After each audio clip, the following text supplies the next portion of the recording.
On the 18th of June 2023, Titan, a submersible carrying 5 passengers on an expedition to observe the sunken wreckage of the RMS Titanic, imploded. The 5 men on board all died, joining the century-old ruins of the famous Victorian ship. This incident, happening 111 years after the sinking of the RMS Titanic, strikes an interesting chord. In this essay, I'm going to illustrate the striking similarities between the two tragedies and suggest that this horrifying incident is a warning from nature, a warning echoing from over a century back against hubris. The sinking of the RMS Titanic in 1912 is ingrained in Western memory and continues to captivate people even today. The British ship, the largest vessel of its time, and decked with opulence and luxuries, carried some of the world's wealthiest people as passengers, as they undertook a journey from Southampton in England to New York in the United States. Philip Franklin, Vice President of White Star Line, was assured that this ship, this great feat of engineering, was indestructible.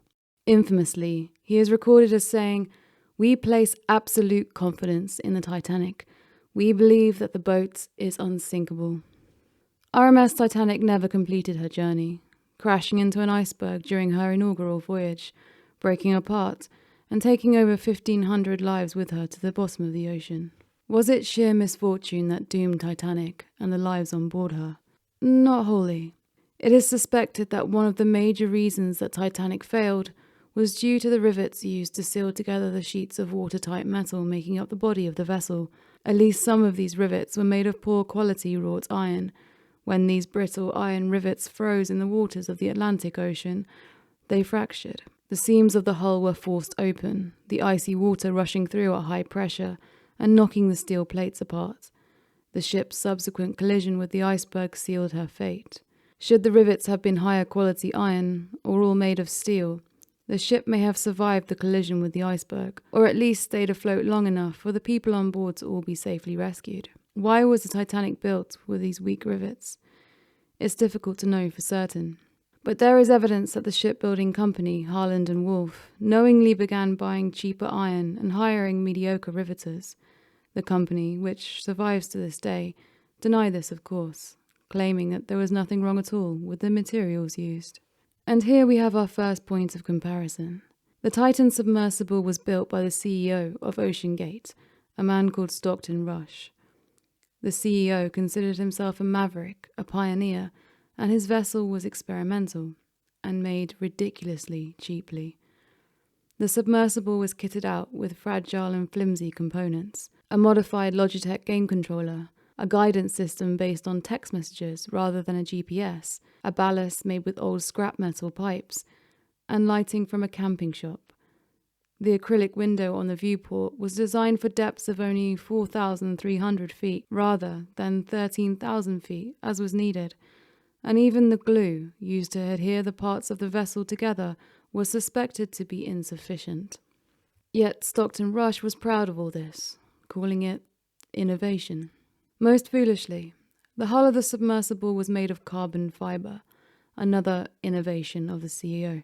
It was on Titan's 4th dive down, to the same depth as the wreck of the Titanic, that the carbon fiber hull, already fatigued by previous dives, abruptly shattered.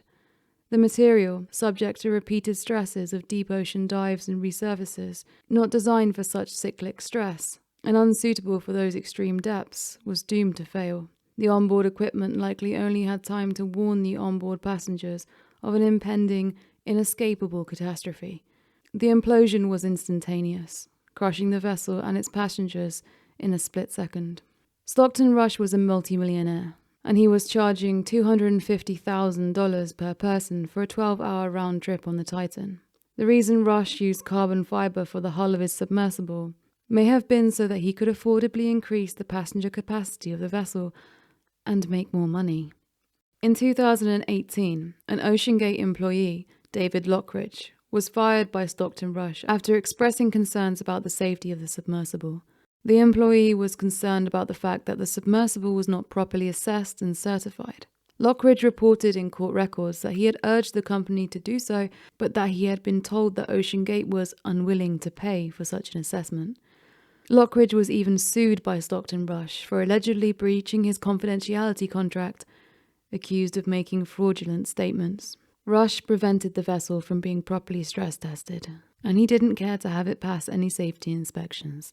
He considered the Passenger Vessel Safety Act of 1993 to have needlessly prioritized passenger safety over commercial innovation. He tried to avoid regulations by calling his paying tourist passengers crew members. He tried arguing that the company's evaluation of the Titan's hull was even stronger than any kind of third-party evaluation Lockridge thought necessary.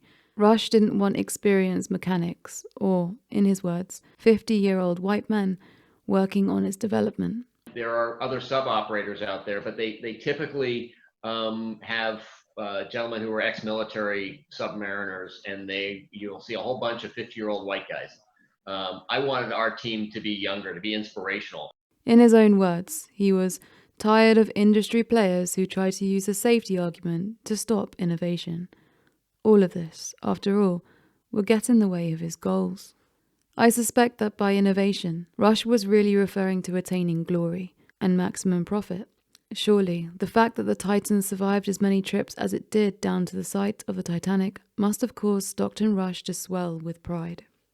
In a prophetic exchange, an OceanGate lawyer gave Rush a stern warning when he wrote to him in March 2018, saying, "You are potentially placing yourself and your clients in a dangerous dynamic. In your race to the Titanic, you are mirroring that famous catch cry. She is unsinkable."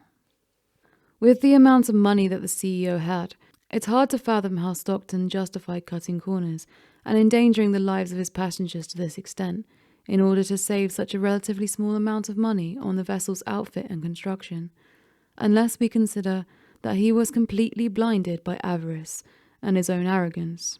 The sub is your vehicle to get there. It should be an elevator. It should not be an exercise in buttons and switches and stuff. Yeah. I'd like to be remembered as an innovator.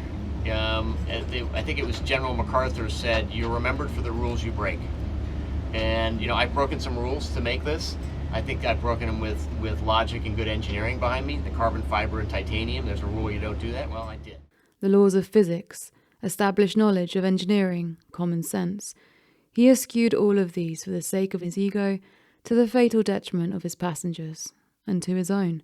Convinced that he was immune to danger, considering safety concerns and critical feedback as things that only held him back, and in the accumulation of his life's work, he killed his innocent passengers. During the Titanic's maiden voyage, the ship's crew also eschewed many safety procedures. There were no safety drills performed prior to the voyage. The crew were not properly trained. They ignored warnings from other ships that the Titanic was approaching an ice field, inundated as they were with telegrams from wealthy passengers, and switching off their radios at night. There were not enough lifeboats on board due to overconfidence and lax regulations, and the scheduled lifeboat drill had been cancelled by the captain. The British Board of Trade considered that new regulations needed to be made about the amount of lifeboats required for a megaship. But the ship owners resisted. It would cost too much extra money, and the ship was, after all, unsinkable. So why worry? In urban legend, it's claimed that Thomas Andrews, chief designer of the Titanic, or instead the captain of the Titanic, Edward Smith, or in some retellings, one of the shipyard workers, swollen with pride, mocked divine providence, professing that even God himself couldn't sink the ship. Although it seems astonishingly lazy not to equip such a ship with enough lifeboats, it makes sense when you consider that the tickets for the Titanic were expensive. Some tickets cost the modern-day equivalent of hundreds of thousands of pounds. Even cheaper tickets could cost up to $1,000, and many of the poorer passengers were willing to pay and trade all they had to start a new life in America. And so, the more space on board the ship, the more money could be made. Some officers on board the Titanic had no binoculars or searchlights. This meant that the lookout who spotted the iceberg sounded the warning only 37 seconds before collision. 37 seconds, we can imagine, of pure panic before inevitable destruction. Shorter, though no less intense, than the 20 minutes or so of panic that the passengers of the Titan must have suffered through after realizing that something was wrong, and that an instantaneous, inescapable structural collapse was imminent. Both the designers and the captains of the Titanic and the Titan were destroyed on board their vessels. Both the Titan and the Titanic were doomed by the extreme arrogance of the men who did not consider it worth the extra time and expense to ensure proper safety, as they lost themselves to their prideful natures, chasing fame, glory, and profit above all else, convinced they had achieved dominion over nature's unforgiving waters, convinced that nature herself had been overcome by advancement in human technologies. Ancient stories abound in warnings against the kind of arrogance shown by these men, against hubris. Hubris is excessive pride, and those that display it believe they can do no wrong, that they are so great, their greatness rivals even the divine. They defy the gods, and this leads to their inevitable downfall. In Beowulf, the oldest piece of surviving written English literature, a renowned Scandinavian hero-warrior king achieves many victories and is an exemplar of true traditional nobility. After one successful campaign, during the celebration, Beowulf is warned against thinking too much of himself and falling to greed and arrogance, as other great kings before him had done so. O flower of warriors, beware of that trap. Choose, dear Beowulf, the better part, eternal rewards. Do not give way to pride. For a brief while your strength is in bloom but fades quickly, and soon there will follow illness or the sword to lay you low, or a sudden fire or surge of water, or jabbing blade or javelin from the air, or repellent age. Your piercing eye will dim and darken, and death will arrive, dear warrior, to sweep you away. In Greco-Roman myth, examples abound of men and women defying the gods, defying nature, by believing themselves above it, and they are always struck down. One of the most well-known examples is the story of Icarus, who, flying above the ocean, ignored his father's warnings to be careful. In reckless excitement, enjoying the new power he had been gifted, Icarus flew too close to the sea, wetting the feathers of his wings, and he flew too close to the sun, melting the glue that held the feathers together, and Icarus fell to his death. Another example of hubris being punished is found in the myth of the trickster Prometheus. When the gift of fire was taken from humanity by Zeus, the Titan Prometheus stole it back from the home of the gods and re-gifted it to mankind. This fire was more than just a way for humans to illuminate the night, warm themselves and cook meat. It also symbolized hidden knowledge, advancement, science and technology. It was a beneficial gift that allowed humanity to lift themselves out of vulnerability and helplessness, but also one that might lead them to overreach and destruction. Prometheus, although he was a great benefactor to mankind, had broken divine law and defied the will of the gods, and he was punished with thousands of years of imprisonment and torture. Yet, how could advancement in science and technology, crucial to humanity's survival and expansion, also lead humans to destruction? In Mary Shelley's 1818 novel Frankenstein, or The Modern Prometheus, a mad, maverick scientist becomes obsessed with pushing the boundaries of what is scientifically possible. This Victorian scientist, Victor Frankenstein, dedicates his life to discovering the most hidden secrets of nature, things that man was never meant to know, the secrets of creating life, of overcoming death, and achieving everlasting youth and immortality. He did not want to discover these things for the benefit of mankind. Instead, he wished to achieve a kind of godhood for himself, to become the creator of a new race of superior beings. Through his genius and tenacity, Frankenstein succeeds in discovering some of these secrets, but his arrogance and foolishness leads him to accumulate his life's work in a failed necromantic experiment, creating a monster.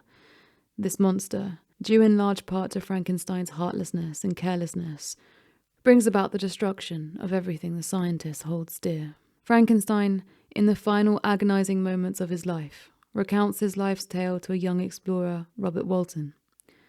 Walton greatly admires and relates to the brilliant, though now broken, figure of Frankenstein, as the two men shared similar lofty ambitions.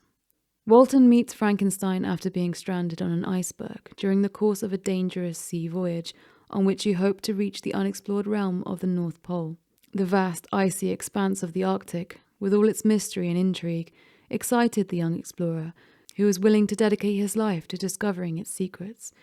He wanted to push geographical exploration further than anyone had previously dared attempt, and achieve everlasting glory. Walton was willing to put his life on the line for his ambition, his life, and the lives of all the anxious crew members on board his stranded ship. But after listening to the dying Frankenstein's warning against such reckless obsession, Walton takes heed. The tale is a warning against hubris, against pride and obsession and carelessness, against unbridled scientific and technological experimentation and exploration, and against underestimating the sublime power of nature.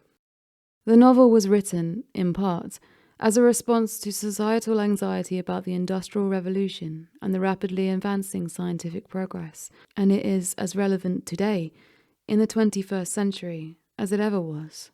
The incredibly wealthy and powerful figures of today see themselves as gods, and in recent years they have accelerated unnatural scientific experimentation, rolling out experimental therapies to the world, pushing dangerous and unnecessary elective surgeries on the vulnerable and naive under the guise of human rights, while aiming to change the fundamental and unchangeable structure of the human body. And, of course, we are now facing the rapid and unbridled advancement of AI technologies, with consequences that are largely unknown. As the ancient stories and modern tragedies remind us, we should remember to humble ourselves before the power of nature, and never let conceited pride and selfish ambition destroy our lives. On that fateful moonless night, 111 years ago, the sea was eerily and unusually calm. The Titanic was not struggling against violent waves of a storm. The ship was slowly drawn through the darkness, as if led towards its destruction. When the last part of the broken ship was swallowed under the water, survivors remember the silence. The cracking and creaking and groaning and screaming suddenly ceased, and the ocean returned to a smooth and quiet stillness. It took over 73 years for the wreckage of the Titanic to be discovered. All those who died on board were brought down into the depths with the ship, and their bodies were never to be exhumed from the water. All their personal artifacts, the jewels, the gold, and all the personal possessions of the poor are still there, never to be reached and fully recovered. It is a largely undisturbed gravesite, a final and eternal resting place for those who died, a tomb glittering with unreachable treasure. 111 years after the sinking of the Titanic, around the time of the western summer solstice, the longest day of the year, when the sun was at its highest and brightest, the Titan submerges into the freezing, pitch-black abyss of the deep ocean, screwed shut from the outside, like a coffin. And the crash site, like a great leviathan with a wide maw, reached out and claimed more victims. 2 billionaires, a nervous teenager, and a historian. These men put their lives in the hands of a manipulative maverick who was consumed by avarice, the same miserliness and reckless self-assuredness that doomed the lives of those on board the RMS Titanic. This brutal tragedy captured the attention of the world and brought up many difficult contemplations, Lovecraftian meditations on the nature of the natural world. What happens to the spirits of those who die so quickly they are unable to even comprehend that they have died? Is it better to die a horrific death with full consciousness so you can process it and accept it? Could these have been reincarnated souls, having learned no lessons, drawn back to the site of the shipwreck for punishment? Might the spirits of these men be eternally trapped in the abyssal darkness at the bottom of the sea? The onboard crew of the Titan submersible were killed instantly, annihilated in microseconds by the immense pressure of the sea, turned to a pink mist.